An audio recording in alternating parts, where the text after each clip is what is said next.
तो भाई स्वागत है आपका एक और नई वीडियो में। फाइनली हमारा नया लैपटॉप आ गया है। और ये लैपटॉप है मैकबुक एयर M1 वाला वेरिएंट है। तो इसके पहले सबसे पहले हम अनबॉक्सिंग कर लेते हैं। या भाई, तो यहाँ पे हमारा मैकबुक एयर रखा हुआ है। तो इसको डब्बे में इसको साइड रखते हैं और डब्बा में। और यहाँ पे हमको एक पेपर गाइड मिलता है। ये सब दो स्टिकर भी इसमें दिया है एप्पल का। ये भी लैपटॉप के ही कलर का है। उसके बाद यहाँ पे एक चार्जर मिलता है और ये एक data cable type C to C मिलता है। और इसको मैं अनबॉक्सिंग कर चुका हूँ। तो फ्लिपकार्ट वाला भी आया था तो डब्बा खोल के चला गया क्योंकि ओपन बॉक्स डिलीवरी था। और हम एक बार और अनबॉक्सिंग कर लेते हैं।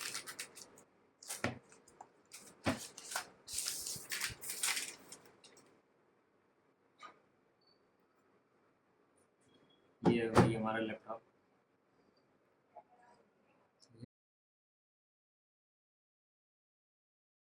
तो भाई जब लैपटॉप को ओपन कर लेते हैं और ये लैपटॉप ओपन होते ही यहाँ पे एप्पल का लोगो दिख जाता है।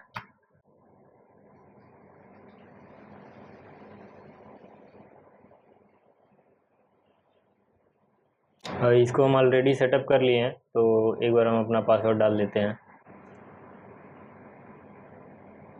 तो वही लैपटॉप हमारा ओपन हो चुका है। और तो भाई यही था हमारा नया लैपटॉप मैकबुक एयर M1। ये हमको पड़ा है 82,000 का शो कर रहा था। 5,000 हमने HDFC के क्रेडिट कार्ड से डिस्काउंट लिया था तो इंस्टेंट डिस्काउंट हो गया था 5,000, तो हुआ 77,000। उसके बाद से फ्लिपकार्ट का सुपर कॉइन यूज़ करके 1,000 का और ऑफ हो गया था। तो हमें कुल में ये पड़ा 76,000 का। ऑनलाइन हमने फ्लिपकार्ट से ऑर्डर किया था। और आपको भी ऑर्डर करना है तो हमने नीचे लिंक डिस्क्रिप्शन में दिया हुआ है, आप ऑर्डर कर सकते हैं। और इसके पहले की बात करें तो इसके पहले मेरे पास कोई लैपटॉप नहीं था ट्रेडिंग करने के लिए। इससे पहले मैं अपने फ़ोन से ट्रेडिंग करता था। मैं आपको यही फ़ोन है मेरा, वीवो Y73। और काफ़ी सही ये भी चलता है, लेकिन इसमें भी बस वही एक छोटा स्क्रीन रहता है तो थोड़ा प्रॉब्लम होता है। तो पहले मैं क्या करता था कि मैं पहले स्क्रीन को पहले ऐसे एनालाइज कर लेता था। ऐसे स्क्रीन मतलब लैंडस्केप में पहले करके चार्ट को एनालाइज कर लेता था। उसके बाद से मैं इस फ़ोन को 3 फिंगर से स्वाइप अप करिए तो वो हो जाता था, स्प्लिट स्क्रीन हो जाता था। और यहाँ पे मैं काइट ओपन कर लेता था। तो यहाँ पे मैं क्रिएट देखता रहता था, मतलब पहले एनालिसिस में कर लेता था और केवल यहाँ पे बाद में देखता रहता था कि वो चार्ट कैसे मूव कर रहा है। और ये इसी पे पहले मैं ट्रेड करता था, ऐसे ही कर लेता था। उसके बाद यहाँ मैं ट्रेड करता था।